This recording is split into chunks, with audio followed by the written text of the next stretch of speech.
这是公视第一台，刷落来请收看咱的新闻。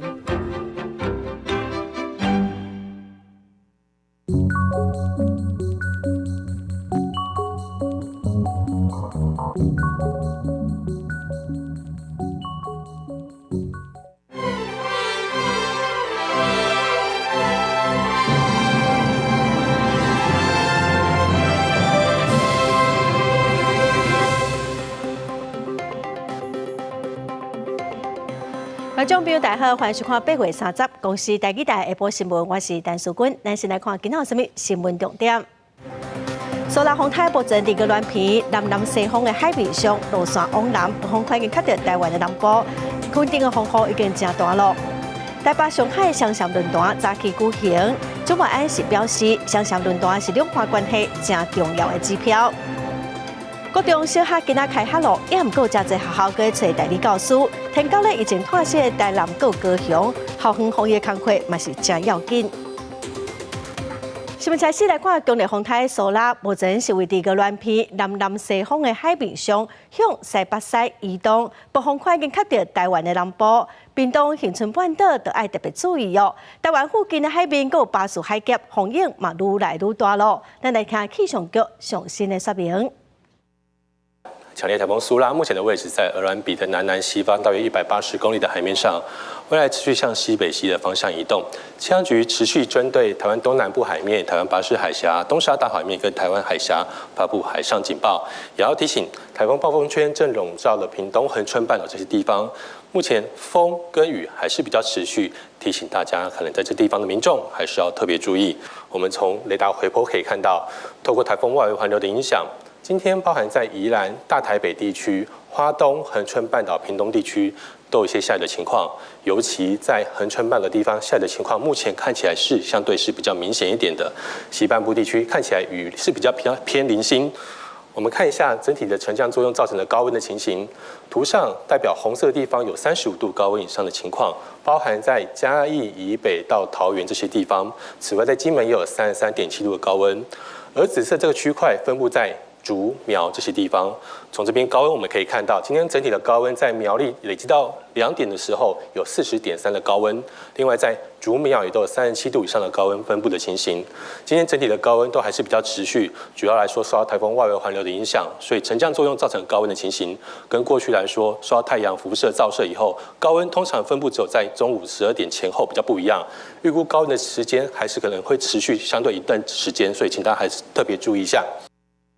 强烈风台苏拉北风快已经卡到南台湾，东部屏东恒春半岛风雨拢真大，也毋过因为有中央山脉阻挡，桃园以南的西部地区，等到就爱特别注意高温。目前咱台湾是位伫低压带，所以气象局预告未来一礼拜的天气会无啥稳定哦，所以爱特别注意天气的变化。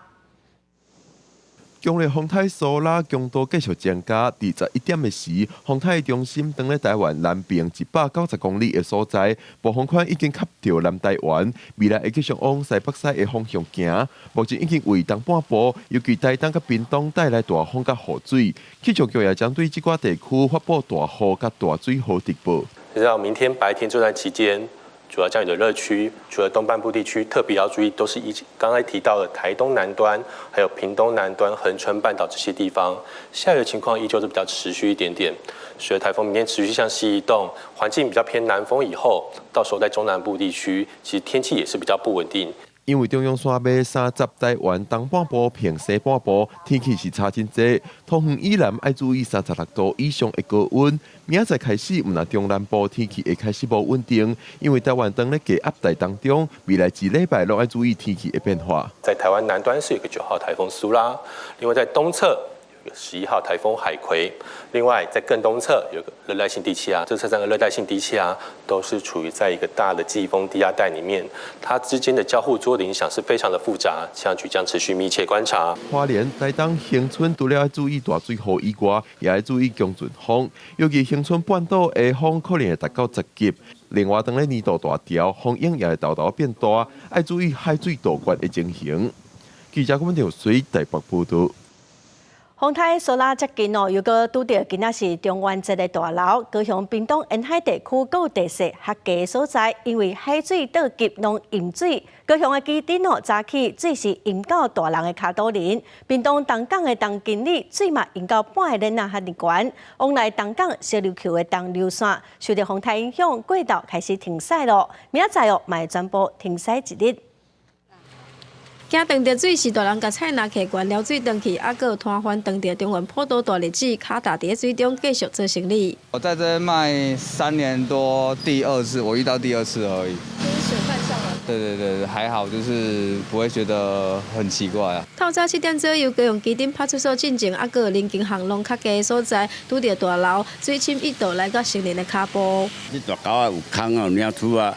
咧种有空啊，有空伊个水就渗入去啊。海水倒灌，互排水孔透袂离，还佫有徛喺临近市场，海水混合着油垢流入去厝内，就爱等排水机抽了水才会当清理。屏东东港镇较低所在嘛有积水的现象，透早5点外水开始冒起来，积水超过10公分。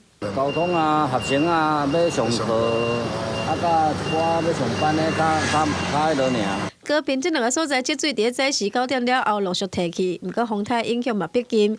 屏东往返小琉球的东流线过道了后无开，31颗即是全面停航。今天的船就只开到11点50跟12点，对，所以我们需要提早进去这样。欢乐风影伤大，影响安全，东流线旧景性的停止航线。9月1号敢要恢复，爱去看风影的状况。记者王流婷、柯正俊高雄屏东报道。东部海域嘛是目前海上警报的警戒区哦，花莲台东的渔船、佮客轮、游艇哦，就要等下明仔载才会当出海。一透早台东外海风影真强，大影是一直拍起哩富冈渔港的报花。富冈渔港平常一透早就出入的渔船，早起都无法度出去掠鱼，是停伫港内等风台警报解除。客轮买票的所在嘛，拢甲门关起来。离岛的客轮航班停航，暗送爱等到31，才会恢复驶去绿岛含南市的航班。因为拍卖鱼市风台天休市，阁无观光客，港区的小食部拢关门，有开的嘛无生理。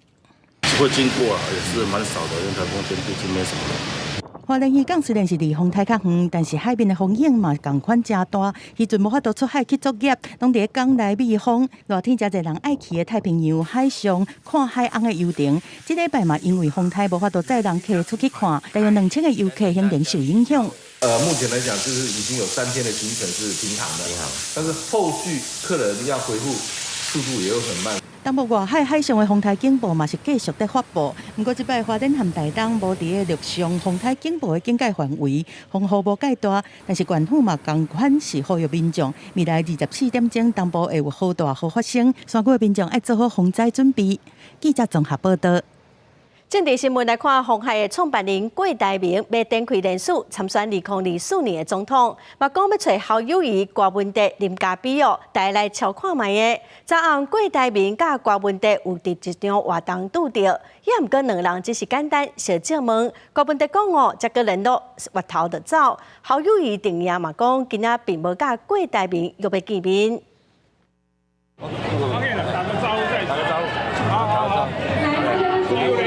民众党总统参选人郭文哲和拄宣布要选总统的郭台铭，而到暗时是喊咧共场走脱，主办单位大新准备的饮料就放伫个桌仔顶，但是2个人约要啉咖啡，讲整合的时机时间也未够。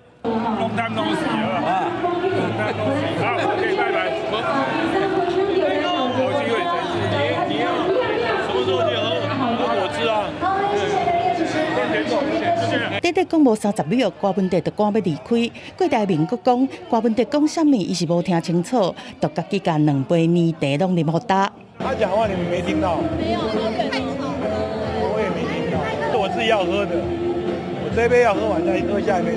我动算，你看我都不会流汗。想要喝咖啡心寒的吗？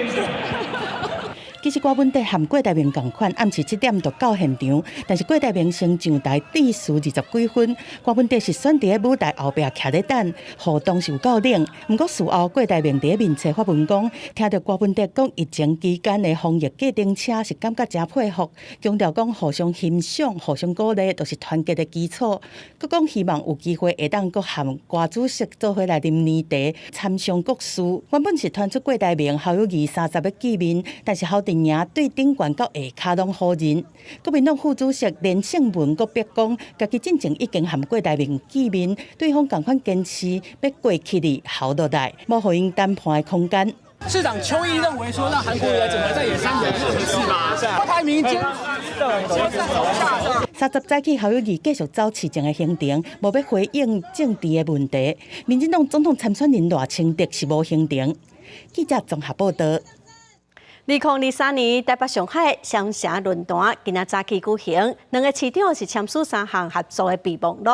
各界关心的两化论述，蒋万安是用江河行船来比喻两化关系哦。嘛强调讲，双城论坛唔那讨论都市的治理，嘛是两化关系真重要的指标。2023台北上海双城论坛正式开始，主题是新趋势新发展。双方主管局处就检讨永续、会电产业甲宇宙运动3项签合作备忘录。两位市长握手了，抑个家己摕手机翕相做纪念。这边论坛是由上海市副市长华元亲自主持，规格比以往更加悬。蒋万安用江河行舟来比喻两化关系。双城好，两岸好，两岸关系恰如江河行舟。当然，不应该是过尽千帆皆不是，但是也不应该一厢情愿地认为轻舟已过万重山。民族复兴，国家强盛，两岸中国人才能过上富足美好的生活。历史不能选择，现在可以把握，未来可以开创。对中国的讲法，是不是感觉比较豆腐？蒋万安并无做回应，不过强调双城论坛不但只是城市治理的角色，也有两化关系重要关键的指标意义。记者综合报道。全国的中小学今仔开学咯，教育部是依照卫生福利部上新的措施，快筛阳性，若属是轻症无症状哦，嘛是当去学校上课，嘛当家己来决定讲敢要挂喙罨。今仔开学也毋过有一寡学校哦，是个继续在找代理教师。休转2个月结束，高中以下学生就要去学校上课，有学生是感觉真欢喜。在暑假的时候，没有同学，没有跟同学一起玩，很无聊。家长甲囡仔送去到学校的门口口，因为台北市防治 COVID-19 新冠病毒有新的指引，家长若想要入去学校了解嘛无问题，而且囡仔伫学校若准无想要挂喙罨嘛会使。我还是希望他们尽量戴啦。被感染到的话，可能会有3到7天没办法正常上课。大家各小校长李振辉表示，家长透过媒体报道，各有班级群组拢会当知影新的规定。虽然新冠快筛阳性会当去学校上课，不过学校是建议学生踮厝休困，以免长新冠。然后呢，这个免戴口罩这件事情是我们不强制，但是如果你有上呼吸道感染的问题，还是希望他戴着。想要登去到疫情进前的状况，所有一寡学校邀请无代理老师。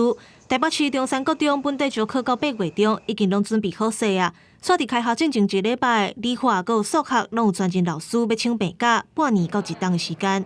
那我们就请我们校内老师在我们找到代课老师之前，全部把课都吃掉，所以等于说我们其他老师是 overloading 在这段期间。校长表示，今年各地头开真侪专任教师的课，嘛有真侪代理老师考到啊。地属学校即马是请无代理老师，嘛无像英国较好找人。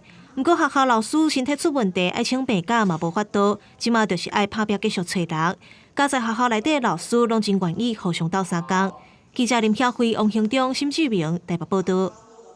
学校开学，天高咧疫情跟探视的台南甲高雄是真紧张。台南有8个疫情严重的地区哦，计共是有94间的国中甲国小，拢已经有提前伫校园来转药啊。嘛有家长互囡仔带防止蚊艾药剂去学校喷哦，大家嘛拢穿长衫甲长裤。8月30是全国开学日，台南的中义国小伫咧天教日疫情上严重的8大区域，透早就展开校园整理工作，有家长替囡仔准备蚊仔水，再去学校用，搁穿长裤避免互蚊仔咬到。他说要穿长裤，然后那个要喷防蚊液。所以我们在8月23，我们动员了全校老师返校来配合教育局的校园清洁日来做一个知青，然后我们也自己校内雇工。在8月25号、26号分别来做相关的消毒。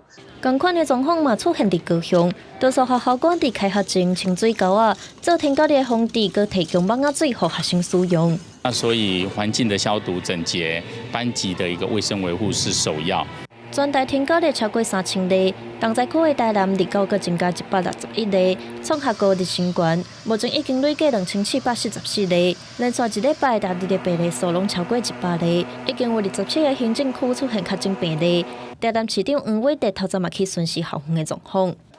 当然是开学校园的安全，第二是防疫的状况。虽然在西北疫情比较没有严重但是我们还是不能小心，因为这个以台南以北的像云林啊、像台中啊都有病例了，所以说我们西北要特别注意。台南市卫生局呼吁，这个退烧的是第一型的天教的病毒，临床症状无明显，若准并发重症无及时治疗，死亡率超过20%以上。呼吁民众爱注意身体状况，若出现症状就要紧去看医生。记者综合报道。来看今年的2月，台中丰原一间公立高中发生集体霸凌学生的事件，有一个学生囡仔自杀。学校的调查报告是认定讲霸凌案无成立。日本教育基金会今仔就指出讲学校的调查方法唔对，结论前后也拢无共款。台中市政府虽然嘛表示讲伊无法度接受这个报告，有2届退回报告，所无法度来介入学校的调查。死者的爸爸嘛批评讲教育局甲学校互相在杀责任。台中丰原某一间公立高中，有一位学生疑似是去互7个师长霸凌行地路，校方霸凌小组公布调查报告，认定这只不过是管教失当，宣布霸凌案无成立。30日时，民代和日本教育基金会陪死者的老爸召开记者会，强调这个结果伊无法度接受，嘛讲连想要提到报告的内容，嘛直直去互教育局刁难。他就是不给我，我也不知道说，像我只是一个平凡的老百姓，那我要去跟谁申诉？日本基金会公布霸凌调查报告的内容，调查小组对全校做的问卷，敢若以学务人员伫咧学校管教敢有合理，也佮有指导处罚敢是为着有必要的管教，认为是无意见还是恶意伤害，用这2个问题落去问，刷来排除死者的班级教班的问卷资料，最后得出来结果就是认为这7位师长因毋是调降处罚和管教，佮讲教班的资料显示其中3位师长有负面向度的趋势，管教适当的程度是轻度至中度，无较严重的程度。民团认为调查方法充分引导式的问法，结论是前后矛盾。学务人员都没有故意，所以他可能违反了不当管教，所以这个部分呢，要移送到不当管教的那个校事会议里面去做处理。但是在校事会议的调查报告里面说，这些行为有霸凌的疑虑。台中市府表示，这个学校的师长符合霸凌的要件真明确，已经是第2届甲霸凌的调查报告提上去，但是教育局无法度要求校方重新调查，因为校方是强调3位调查委员拢是请外口的专家来，因无法度介入调查过程。教育局就是退回这样的一个调查报告，完全不予认可。所以我们希望这个事情呢，应该要还给已经过世的学生真正的公平跟正义哦。整个调查其实就确实我们学校没有办法介入，对，我们就尊重他们3位专业。死者的老爸认为学校甲教育局互相会提责任，按算要提出霸凌调查的信号，所以规个案件伫咧短时间内有关是真恶理清。记者综合报道。民众家己买汽车零件来换，就要特别注意哦。警方发现讲有一寡业者对中国进口真侪 BMW 仿的零件，是以原厂1/3的价销卖出去。BMW 原厂嘛已经发现，已经请律师提出告诉咯。Counterfeit spare parts when installed in a vehicle can cause considerable damage. 特别翕宣传影片，汽车毋若外观设计正重要，内部的零件组成也影响性能甲安全。即马德国出名的车厂 BMW 发现，家己生产的车用消磨品零件，市面上有真侪假冒的，伊去甲找律师看海提出告诉。仓库内底超出一盒仔的物件，包括机油芯、空气芯架将近500件，拢讲是原厂制造的。啊，毋过警方追查，这个查甫人所卖全部是假冒的，拢是对华进口来台湾违法贩卖。范闲是在109年间开始从大陆进口仿冒商品，并且批发给汽车维修厂。然而，由于疫情的因素，才转到网络上面贩售。苗栗有一个40岁姓廖的查甫人，为中国网络商城阿里巴巴购买 BMW 的仿冒零件，用汽车零件名义进口来台湾，再搁透过虾皮露天价的卖场来贩卖，讲是正版的，价少较无原厂的1/3，互袂少民众去买到，敢若靠压的物件，侵权的起贷都达到100万。机油芯如果用到仿冒的一个状况之下，它里面可能过滤不完全，或者是导致这个机油的油压或是油量不足以达到引擎工作所需要。这个时候呢，你可能行驶在路上，可能会导致引擎的温度过高，甚至导致引擎的力量呢会变小。因为汽车这个消磨品真假真歹辨认，若是省着小钱买零件，恐惊爱开大钱来维修，用到仿冒零件，也互行车有安全顾虑。可能会危及驾驶的用路安全。记者综合报道。再来看，强力分局2个月内抓到2件诈骗集团假造合法的投资公司哦，有民众加入股票投资的群组诈骗民众。另外嘛，抓到真侪间有名的投资公司，和诈骗集团用来骗人。警方嘛呼吁民众哦，一定要特别小心。中立一个66岁姓周的负责人，进前伫通讯软体 LINE 顶悬，互人邀请加入自相官方客户投资群组，听信高获利、高报酬这诈骗话术，陆续面交202万。诈骗集团故意配合金管会监管部门核查为理由，爱国交105万的验证金，才有法度把钱领倒转来。伊感觉有问题，上网络去找自相投资的关键字，发现有中立分局进前查到诈骗车手的新闻，伊遂报警。制定缜密查缉计划，一举查获2名车手，讯后依诈欺罪嫌移送台湾桃园地方检察署侦办，并持续扩大溯源，追查其他集团成员。2个车手互人扣掉的带回警局，2个月内中立分局查到第2件诈骗集团，冒用合法投资公司自相投资股份有限公司的名义，创建股票群组，诱人入群，进行投资诈骗。真侪间出名合法投资公司，拢互人用因的名义来骗人。控制到后面，控制到后面。等一下，等一下。根据统计，将近3个月，敢若中立分局抓到诈骗集团假合法出名的投资公司诈骗的案件，都有18件，互人骗去的金额有5000万。中立分局是呼吁民众，若是拄到类似的情况，爱随报警处理。记者综合报道。小数稽查过来77间导游工厂，结果发现讲有3件的标示无合格。另外嘛，查到台南市的大沙酱园的辣椒精、乌胡椒粉，这个物件哦，拢已经过期，佮放伫仓库内底，所以违反食安法，罚因6万块。导游是将在家庭煮食一定会穿的调味料。卫生部食药署公布今年度上新的导游制造业稽查的结果。伫全台湾77间业者，总共200件导游的产品，有3件是标示无符合规定。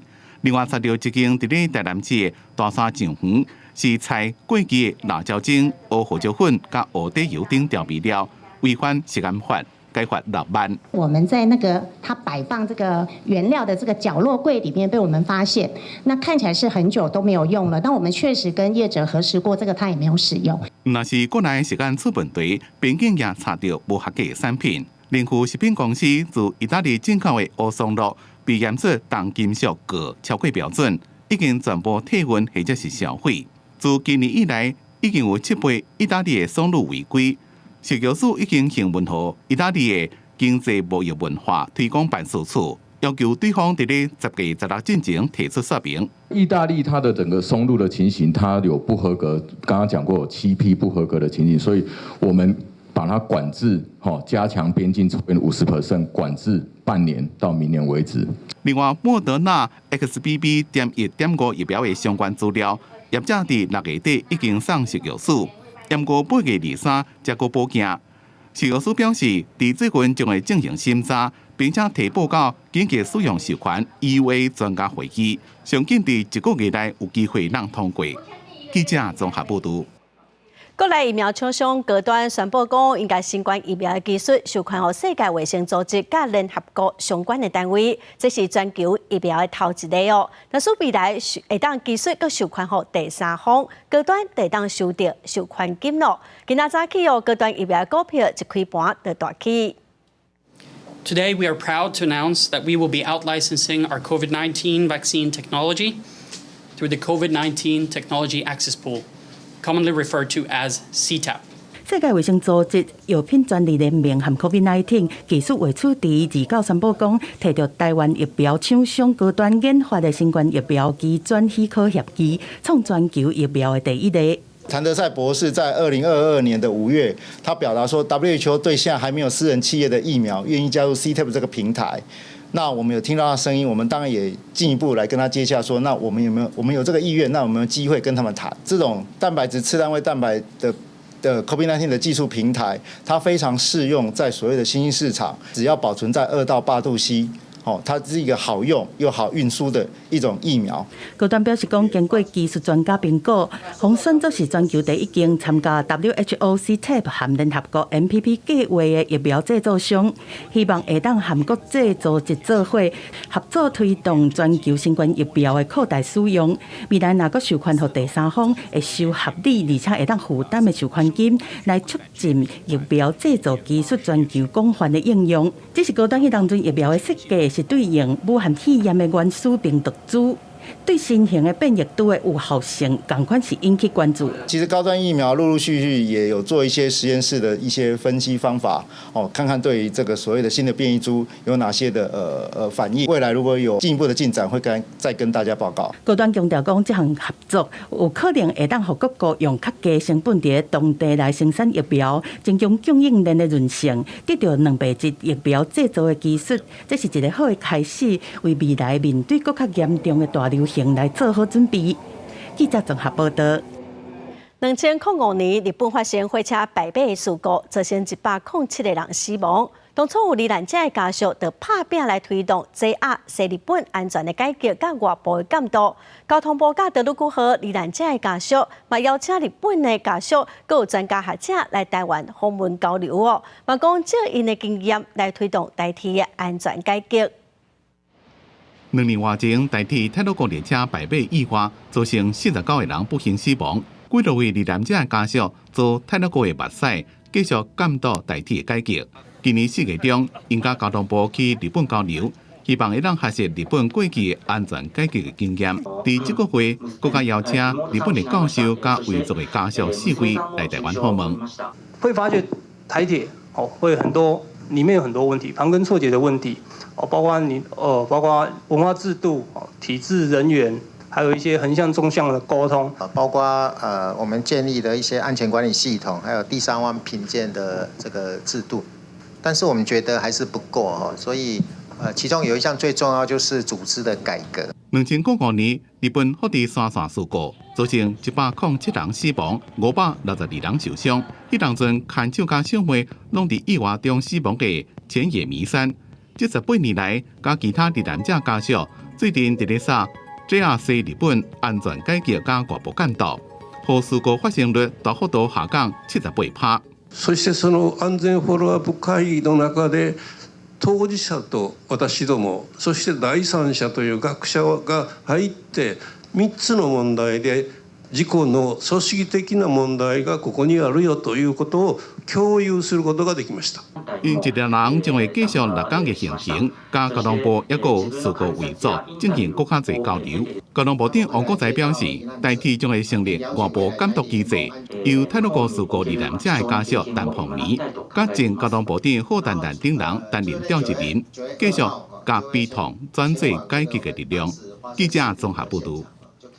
国际新闻来看，目前伫美国的佛罗里达州甲密西根湾有一个风台是愈来愈接近，嘛伫要登陆咯。因为这个风台真大真强，所以当地政府已经要求附近的民众赶紧撤离。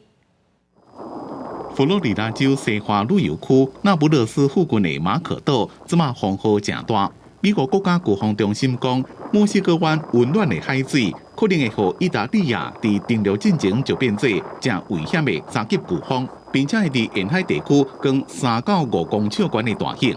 We're worried about the surge, the ocean surge. 当局针对部分地区下令撤离，离到出城方向的高速公路拢大塞车。避难中心甲旅馆拢已经准备好要互民众避难，出动受刑人搬沙包，提供予需要的民众。超过3万位养护维修工拢已经传好势，有灾情就赶紧抢修。5500位国民兵也已经待命。Storm surge could reach 8 to 12 feet. In some areas, and so that would be life-threatening storm surge. You run from the water and you hide from the wind. 国家国防中心预测，意大利亚的中心可能会探过佛罗里达州海岸线大湾地区附近，也就是这个州北部较为较长地带，甲半岛海湾交汇所在。即马佛罗里达州至少有超过20个郡发撤离令，包括坦帕市部分地区要到50个郡进入紧急状态。公司新闻吴文玲编辑。来看越南的外交部指控讲，咱国1个月23伫太平岛附近进行一段演习，侵犯到越南的主权，嘛威胁到区域的和平稳定。也毋过，咱国外交部是表示讲，无法度接受这款的讲法，嘛强调讲太平岛是咱国的领土。越南外交部发出声明，讲做咱国8月23伫太平岛42位的水域进行实弹演习，是侵犯越南对南沙群岛的领土主权，威胁到区域和平、也加稳定以及航行安全。告诉伫南海局势更加复杂，外交部表示对这个讲法无法度接受，搁再声明太平岛是咱的领土。太平岛属于中华民国领土，不容置疑。我国政府有权在太平岛上及其相关海域行使主权国家的一切权利。随上越南6月嘛才抗议过咱国军伫太平岛的演习。2022年6月，菲律宾外交部嘛表达抗议，讲做因有太平岛的主权。学者分析，南海的主权争议真久啊，太平岛阁有重要的战略位置，呼吁政府都要积极进行跑道的延长工程，向国际宣示主权。在太平岛的一个实弹射击，或者是太平岛不管是在机场的扩建或者是码头的扩建，这一些工程都是有其必要性。透过这些行动，才能让国际了解中华民国是重视太平岛，也重视南海的安全。目前各国拢伫南海争端，尤其是中国一直扩建岛大，要趁这个机会向外来延伸因的战略。美日澳这国家最近都举行过联合军演，除了要展现维护印太和平的决心，嘛要阻止中国扩张的野心。记者综合报道。再来看，罗西亚佣兵集团的瓦格纳领袖普里格金，因为飞行机失事过身，伫家乡圣彼得堡举行告别式。罗西亚总统普廷早就讲伊袂出席。另外，罗西亚嘛指控讲，最近受到严重的无人机攻击，包括西北部的贝斯戈夫机场嘛互破坏哦。也毋过乌克兰并无公开发表意见。瓦格纳集团日前发表一份低调的声明，讲集团的领袖普里格金已经以私人葬礼的形式伫家乡圣彼得堡落葬，所有想要和伊告别的人会当去波罗霍夫斯科伊的墓园。普里格金这个月23发生空难，当局6月确认伊嘛伫个过身的名单内面。克里姆林宫否认因就是外界所有的设飞行机幕后的黑手。葬礼当日举行的时阵，罗西亚总统普廷当伫个克里姆林宫开会，罗西亚嘛无打算对普里格金空难事件进一步调查。乌克兰外交部长以普里格金的死亡讲，俄俄停战谈判袂当信任普廷。У нього був конфлікт з Путіним. Він провів успішні переговори з Путіним, припинив цей конфлікт, домовився про гарантії безпеки. Потім Путін його вбив. І немає жодних підстав вважати, що В будь-яких інших переговорах Путін поводитиме себе інакше. 杜西亚国防部是指控乌克兰30透早以无人机攻击杜西亚至少6个地区，敢若是俄乌战争18个月以来对杜西亚领土发动无人机的攻击规模上大的一摆，包括杜西亚西北部的贝斯戈夫军用机场嘛防攻击，军方已经反击，现场发生爆炸和大火，而且有4架遗留心76运输机受损。乌克兰对这是无评论。美国29宣布对乌克兰提供2.5亿美金的军援，有扫雷设备、大炮火子弹、医疗设备等等。公司新闻黄文玲编译。再来看第700年代独裁的时期有真侪阿婴仔一出世就互抱走，病院是骗家属讲囡仔一出世就不幸过往了。其实大部分的阿婴仔拢是互袂去外国。美国有一个42岁律师，就找到伊伫弟弟的亲生妈妈，两个人见面哦，场面是真感动。咱做回来看卖。泰登带家己某囝头一届甲生母冈萨雷斯见面，因为有血亲的关系，拢无见面的母仔囝揽要哭，安慰已经分离42年的伤痛。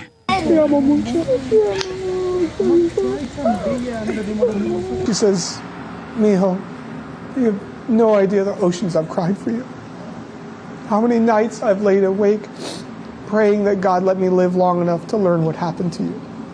42年前，泰登伫弟弟圣地亚哥的病院出世，因为早产所以带入去保温箱。生出年的妈妈冈萨雷斯来接囡仔时阵，病院甲讲囡仔已经死亡，遗体也已经处理煞。后来泰登予美国的翁仔某收养。今年4月，有一个智利养子成功找亲的新闻，予伊早想要透过弟弟非营利组织的协助，把 DNA 送交予国际基因库来比对，佮查清楚当年病院的文件记录，到尾才顺线找到弟弟的原生家庭。That was the movie they present, but the real story was that where these kids were stolen from poor families, poor women that didn't know how to defend themselves. 1970年代，智利伫独裁统治期间，几落万个儿童去互人口贩仔劫持甲转卖。一个囡仔价值为1万美金，差不多代表30外万起跳。一寡美国家庭伫毋知的情况下收养这个囡仔。这几年，美国甲智利两个国家非营利组织协助这个养子女找亲，超过450个破碎家庭才会当团圆。You know, so my mama is a victim. I am a victim. My adoptive parents are a victim. 泰登找回原生家庭爱，重新熟悉生分的兄弟姊妹甲故乡。伫生母的厝餐会顶，42粒鸡龟仔代表泰登避别离开家庭42年的时间。伊讲，伊的查某囝嘛真幸运，会当熟悉顶一代的血缘祖国，也当弥补伊自细汉拢捌有的遗憾。公司新闻张淑芬编译。过来消息来看，8月中，台中警方抓到一个贼头，这个嫌犯哦，伫台中火车头甲东协广场的附近，专门找渔港来落手。警方接到报案，去路口的监视器画面锁定嫌犯。伫嫌犯搁再犯案的时，抓到人。本分局基隆派出所陆续接获多名移工报案，称在台中火车站附近走路时，身上财物遭窃。员警获报后，立即成立专案小组，调阅相关监视器，追缉犯嫌。经基中所员警调阅监视器，循线追查下，锁定一名头戴鸭舌帽、52年次的唐姓男子，在优势警力的包抄下，顺利逮捕唐姓窃嫌。依代唐嫌所称的小巷水沟内起获赃物，全案讯后，依窃盗罪将唐嫌移送台中地检署侦办。嫌犯讲，伊认为渔港哦未去报案，所以专门偷摕渔港的物件。伊讲最近哦有偷着2万外块，甲皮包啊、证件这物件拢等伫水沟啊内底。警方嘛去水沟啊，甲这物件拢找出来。警方会阁继续追查，看讲有其他的受害人。再来看宜兰头城的大溪渔港哦，有一只渔船，因为船舱进水沉船，惊讲船会愈沉愈深，所以先派吊车来处理。这个船头家是讲，因为欠工，渔船一冬外无出港去掠鱼咯，可能是船底抽水的设备生锈破去才进水。头家哦是真无奈，伊讲无啥收入，渔船啊阁歹去，望讲政府会当来斗3工。渔港一只渔船车45度一半的船身已经浸伫水内，刚来当出动吊车，用钢索甲渔船固定，避免渔船愈沉愈深。专注赶到现场，表示因为欠工，迄阵一年外无出工作业失收。点阵的原因可能是船底的抽油设备生产引起的。一年外迄阵无收入，即马搁点阵，会当讲损失严重。一年无出工啊，可能内底物件久后会破去，可能水机又灌入去。我们港巡的同仁在巡逻的时候，发现这艘船已经有一点下沉，那随即就是赶快通知船长及主管机关到场。这只渔船沉去是海巡人员巡逻发现的，紧急协助处理，才避免沉船影响到四周围其他正常的船只。但是渔民讲欠工问题，主要是最近这几年中国籍渔工无愿意来台湾。头城区渔会就讲，因为中国籍渔工的语言较好沟通，渔民真爱请。不过最近欠工的问题较严重。为什么没有出港？就是那移工邓体嘛，那大陆移工邓体。但是来的状况也不是那么的踊跃啦，毕竟薪资什么的，也比较不好，难符合他们的期待了。县政府表示，虽然已经开放中国籍渔工来台湾，不过可能是工资无法度符合渔工的期待，来台湾的状况才无真济。呼吁渔民若做有欠工的问题，会当改请东南亚渔工来补足欠工的问题。记者综合报道。再来看捷运的三英线各个关港哦，今仔头一届捷运的列车就正式公开了。新北捷运局表示讲，列车的车头有装监控摄影机，甲障碍物的侦测装置，会当联动，甲影像马上传转去行控中心哦，来确保乘客安全。三英线目前的进度嘛已经超过70%了，按算会当伫民国的114年完工。台新外口引到万里那天游泳结果郑钦人，这是经过10万人票选的这份三英线列车的外观。第一列列车第30正式对外展示。新北捷运局讲，列车是意大利设计、日本制造，在出厂进前拢采用上严格测试，要达到环状线列车优点。车道变较宽，车头有小创的 CCTV 监控摄影机，增加行车安全。最重要，我们首创全国大概捷运的车头有这个摄影机监视的摄影机，当我们碰到障碍物的时候，可以及时传输影像到行控中心来迅速处置。这份三英线自民国105年开始动工，配置29列列车。新北捷运局讲，交车的进度自11月开始，1个月交2台，明年9月全部交车。这份三英线长差不多14.29公里。有些12座车站，起点是顶埔站，路线经过土城、三峡、英歌，目前的进度是70.61%，按算民国114年完工，会当互三明地区到台北市的时间减20分钟。针对当地居民反映讲，轨道沿线伤差，区长、里长拢要求捷运局要重视这个问题，提出解决的方法。一个半罩式的挡音墙，那在未来呢，它会去测试它的声音的那一个值，它有一个值，只要有接近哦，不是超过，它就会再做加强。很多那个公车，有的学生都搭不上，还有上班族的很难搭得上车到那个板桥台北。如果捷运来的话，哈，完了那太棒了。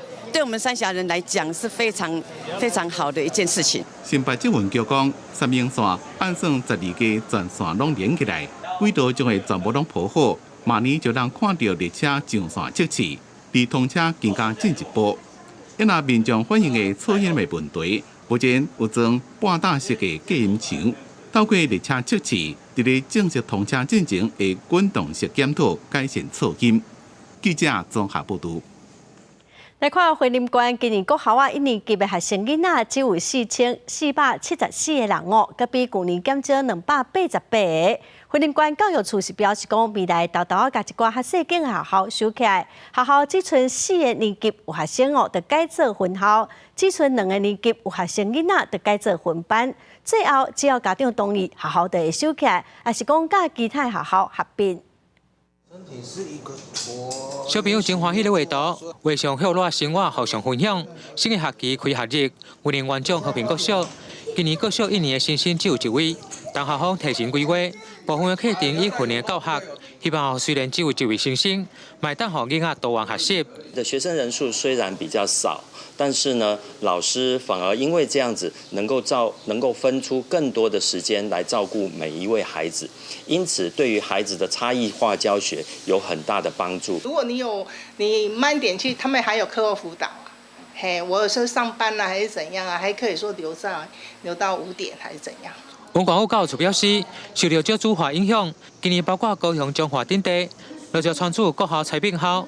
云林县112年学年度，原来各小1年的新生4474人，比去年减少288人。虽然云林县照教育部一人申办的政策，但未来将采取自然淘汰方式进行小校裁并。我目前的做法就是说，一个学校有6个年级那如果他有2个年级真的没办法成班的话，这个学校我们又要改成分校。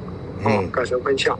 那如果分校4个年级当中有2个年级又没有学生的话，我们就会改成分班。改成分班大概原则上在准备就是要收强。教处就讲，这几年来真侪学生人数较少的偏乡小校，经过转型变成特色小校，嘛和当地社区结合，监督请学生来读。但若拄到学生人数不断减少，嘛经过家长同意来裁并，对学校采取活化方案。互囡仔更适合生长和学习的环境。记者王云报道。花莲沙坡车的问题真大，行政院之前公布沙坡车管理指引，花莲县政府嘛开始禁止沙坡车。也毋过大部分的业者是认为讲，指引内底讲处罚加付的业者会同齐来进行，也毋过实际上因讲只有处罚尔。伊嘛希望讲会当开放部分特定的区域，互因来做生意。自从行政院公布沙坡车管理指引了后，花莲县政府也伫7月份开始对沙坡车展开稽查。沙坡车若是违规伫一般道路、河川还是沙坡行驶，都会随互人罚。业者表示袂堪哩。开单开得非常的严重，警察局这边是不定期来稽查，只要我们一上路的话，警察有拦查到就是开罚单，一个礼拜开个2-3次跑不掉。沙坡车问题伫花莲争议不断，其中上互人注意的就是土粉路线对环境生态造成的影响。议会特别邀请县政府甲业者座谈，其中针对是不是会当伫特定区域内开放沙坡车营业进行讨论。辅导的方法是什么？大概只有目前大部分都禁止风景区，然后部分沙滩、山坡地，这几个地方是目前没有被完全禁止的，但是可提出申请。县政府讲，毋是无为业者找出路，是行政院宣布的管理指引，并无针对沙坡车制定相关法令，是用场域管理。县政府有向中央提起修法，但阁无得到回应。你如果修法，它势必就会有缓冲期，因为你法律要修，它一定会跟各界，包括业者、包括环保团体去做讨论嘛。行政院的这个会议，我们的业者有收到行政院找我们去谈过吗？没有。但是他有跟环保团体谈过。不过，毋但环保团体认为沙坡车会影响生态，就连一般民众对业者占用国有地、碳素有在也有疑虑，所以业者也希望用租的向县政府提出申请了后，再甲国有财产署来协调，就地伫3站溪出海口来营运。记者综合报道。为着鼓励出版电子册，文化部要拨1亿的预算，要来推广图书馆电子册阅读。也毋过，业者是呼吁政府应该爱甲电子册买断，对电子册产业的发展才会有帮助。现代社会手机也真普遍，连阅读的习惯嘛对咧改变，和伫咧看纸本的册，造成各大出版业愈来愈稀微。文化部投入1亿的预算，按算要推出扩大电子册算回数上册的政策。不过，出版业者表示，电子册的补助范围敢若占整体电子册的1/4，希望政府甲电子册买断发挥上大的效益。电子书呢都能够纳入，不管今天是买断或寄制，尤其是因为寄制的电子书的品项，其实大部分都是以公版的书为主。那这样子呢，实际上呢，对这个政策上的一个补助，就没办法发到最大的一个效益哈。政府鼓励阅读，透过政策回应现代人阅读的需求甲习惯。不过，学者呼吁政府要推广阅读，纸本册甲电子册拢爱并重视。一个就是以作家为照顾的核心精神，第二个，它一定要存在纸本。换言之说，我们如果要做数位出借权，也不可以放弃纸本的公共出借权。有立委是认为要推广阅读，无论是电子册还是纸本册，政府拢应该简化政策的程序，安尼先才会当提升人民政策的意愿。但是出借的目前的状况不甚理想。很多出版业者不晓得有这个措施，申请的手续也过于繁杂。那少少麻烦，学者嘛呼吁政府应该爱互更较侪公共图书馆参与这个计划，才会当发挥上大效益。记者综合报道。台北市动物园的鸟行团圆圆过去拢做伙过生日，也毋过因为团伫旧年死咯，今年是圆圆头一届家己过生日，伊嘛已经是19岁咯，差不多是咱人的60岁。动物园是讲伊个算真健康哦，无特别来照顾伊的喙齿。动物园嘛甲过身的团来做成标本。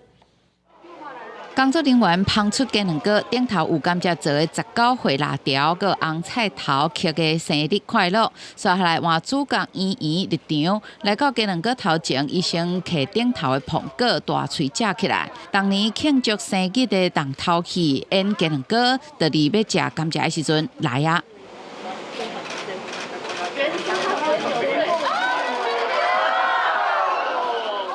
今年圆圆孤单一人过生日。比起旧年死亡的团，园方讲伊是健康宝宝，不过19岁也相当人类60多岁，正值老年，爱特别照顾伊的喙齿。现在每天就是要帮他刷牙，避免一些牙齿啊、一些熟叶的一些食物的残渣塞在牙缝里面，可能造成牙齿、牙龈的一些发炎。比较硬的食材，我们大概就会尽量再去减少。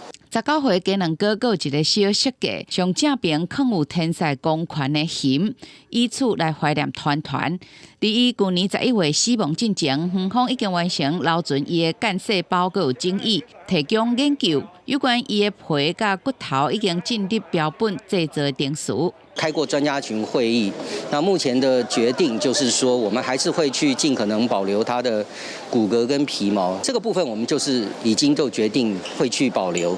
园方强调，动物有可能因为破病，部分的皮肤甲毛并无好保存，所以才会来讲尽量来保留。有关标本本身，未来是以研究或者是教学目的来做思考，并毋是公开展示为主。有关标本当时的完成，目前无时间表。记者林志文、吴家宝台北报道。山珍海味嘛爱有盘仔来斗搭，好食嘛爱好看哦。最近英国花仔博物馆展出无共年代办桌用的碗盘，毋但当来理解烧花仔的技术演变，嘛通来了解咱台湾食食文化的变化。这两个合作伙，就是富贵圆满的意思。桌顶每一块碗盘，毋但金细细，色水阁真显目。这是英国花仔博物馆，当咧以办桌为主题，举办花仔碗盘的展览。毋但邀请英国在地侪创作者参与，也有展出馆内上老1940年代的典藏，通看出台湾收回技术的进步。即摆花仔的品质较好，古早伊的烧法是用四角窑，伊烧的毋是即摆的雅士窑。嘿，因为烧法无共，因为咱迄个技术愈来愈好，咱那是安怎保养较好的，迄个即款产盘来互看。原本的迄款办桌来讲，因就是希望讲我即个物件是量产的，出的，若无想讲破无要紧。但是咱即摆追求的是迄款较精致的。苹果早认为办桌爱看起来澎湃清颖，所以拢用大底碗盘底大鱼大肉。现代人一直是西化、个人化，碗盘拢变较简单典雅。为花仔碗盘的风格，也通看出台湾人的食食变化。例如说，我们有比较深盘的，它就会装一些是勾芡的，或者是有一些羹汤类的。所以看到这些餐盘，其实它可以联想的东西是很多。为展览当中发现烧灰技术的进步，办桌碗盘顶悬的花草通更加有路，也看到台湾办桌文化为大家斗阵食大菜，行到一人一份套餐式的食食方式。透过以花仔出名、英国在地艺术家的创作，加博物馆的典藏，通互各年龄层的民众收起属于家己年代的办桌基地。记者阮赵水新北报道。侪伙人哦，未堪这跋倒。澳洲雪梨一间病院，就请物理治疗师来加强老大人的筋脉，嘛请营养师来设计菜单，互老大人食了较营养的。数字就显示讲，经过一档的运动加营养的计划哦，参加这课程的老大人，大院的比例是减少8%，所以效果是真好。工作人员指导头毛白乡下老人要如何正确使用健身器材，伊是这间病院退休护理师，前时阵伫厝内底无设置跋一岛，可以感受危机意识，决定到这参加专业课程，重新阁学行路技巧。I clearly wasn't watching where I was walking, and unfortunately I came down with a great thump, and I noticed immediately that I didn't have any confidence, that I was frail, I wasn't walking properly. This extraordinary gymnasium has just led me back to walking again. 这是伫澳洲新南尔威斯省雪梨附近一间病院，专门为老人打造的健身课程，有专属营养师、物理治疗师甲老年医学专家组成的团队，目标是透过运动帮助老人锻炼身体肌耐力。不只是跋倒人用来遮训练健康的老人，也应避免发生危险。If we take the approach of trying to prevent hospitalisations through improvements in health, function, and so that people can continue to live at home. 根据这个研究计划资料显示，透过一年的运动加营养计划了后，参加课程的老人断医率减少84%。But it also provides a system benefit because we can try and do our best to prevent these older people from having to come to hospital. 政府当局希望在新南威尔斯省各地病院拢有同款的设施，帮助老人有计划运动，降低跋倒失灵的风险。公司新闻陈慧珍报道。下晡半天气，咱来看各县市详细资料。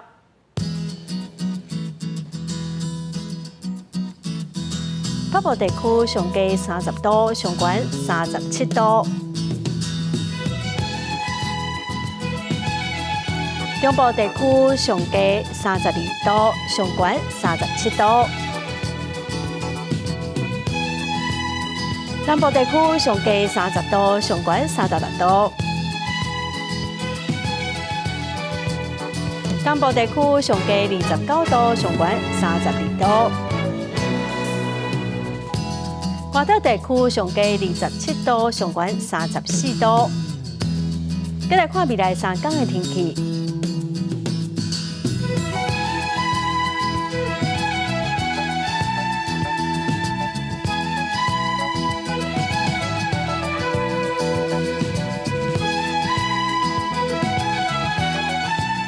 感谢观众朋友收看《公视台记台下晡新闻》，我是陈淑君。明仔载下晡3点，咱再会。